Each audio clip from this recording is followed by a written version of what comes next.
Salam sinema sahabat sinemalogi.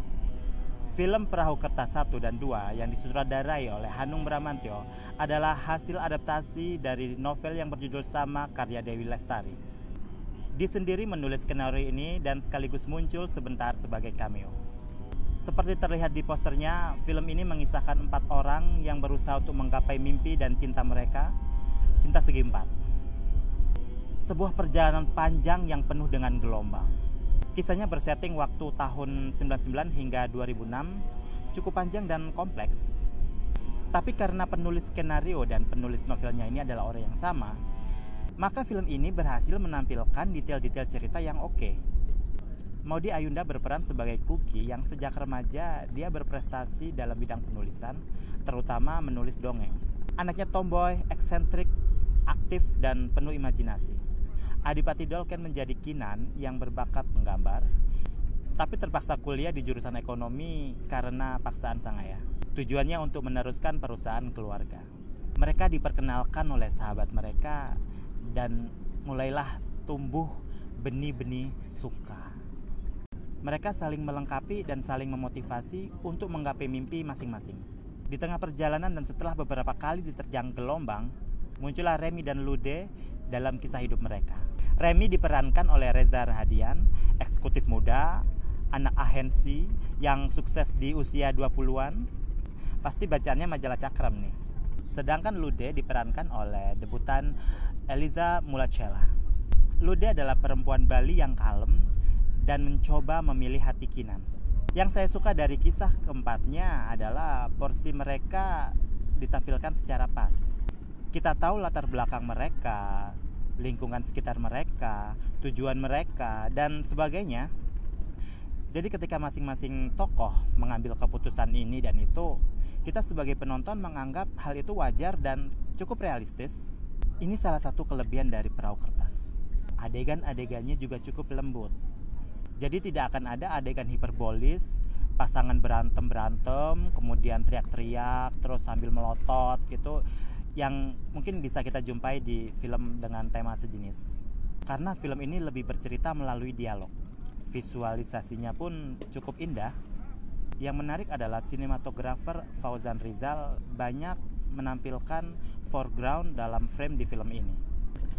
Karena dia sendiri yang menulis, banyak simbol-simbol dan adegan-adegan puitis yang munculnya itu pas. Saya tahu kamu jujur, Dek. Tapi Kinan harus tahu.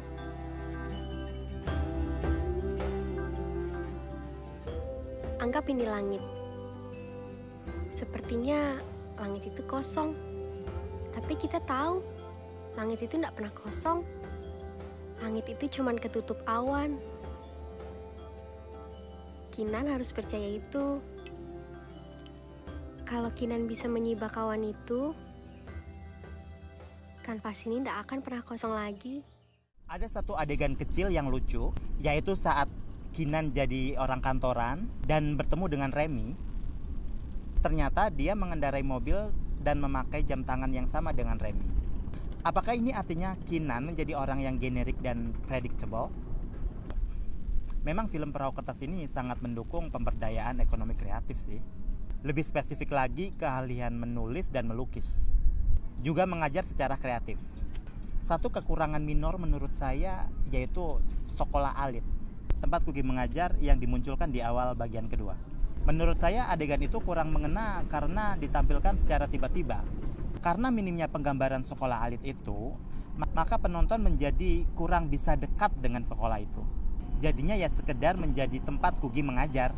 Kekurangan minor yang lain adalah saat Maudy Ayunda menjadi Kugi dewasa setelah lulus kuliah dan menjadi orang kantoran.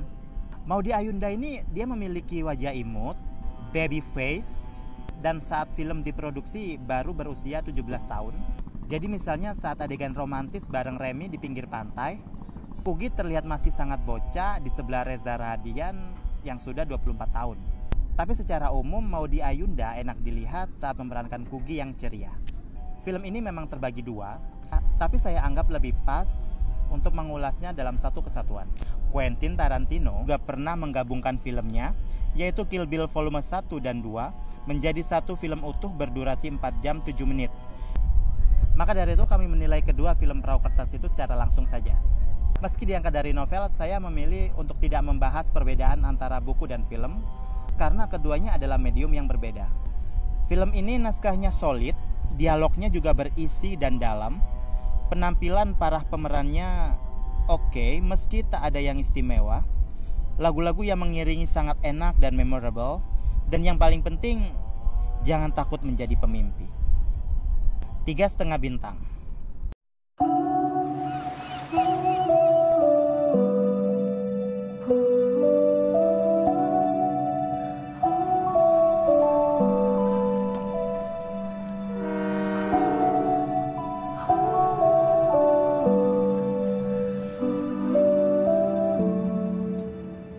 Hai Neptunus, apa kabar di Laut Biru? Apa yang orang bilang realistis belum tentu sama apa yang kita pikirin. Ujung-ujungnya kita juga tahu kok mana yang diri kita sebenarnya, mana yang bukan diri kita. Dan kita juga tahu apa yang kita pengen jalani. Perahu Kertas yang kali ini akan membawakanmu kisah tentang perjalanan hatiku. Perahu kertas mengingatku. Latihan sirkus. Ya, kita cabut buru-buru ya. Ntar kalau kelamaan di sini kita diajakin ngelipet kertas. Ya.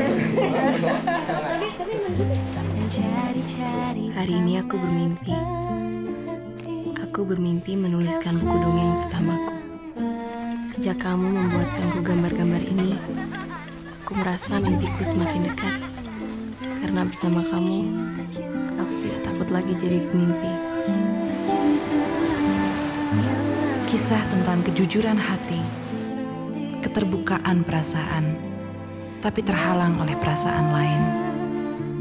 Ku bisa percaya. Meski harus melalui tragedi dan kadang saling menyakiti.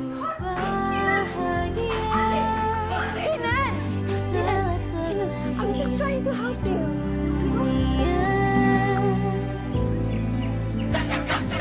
Dibintangi oleh Maudy Ayunda, Adipati Dolken, Reza Rahadian, Elizia Mulahela, Kimberly Ryder.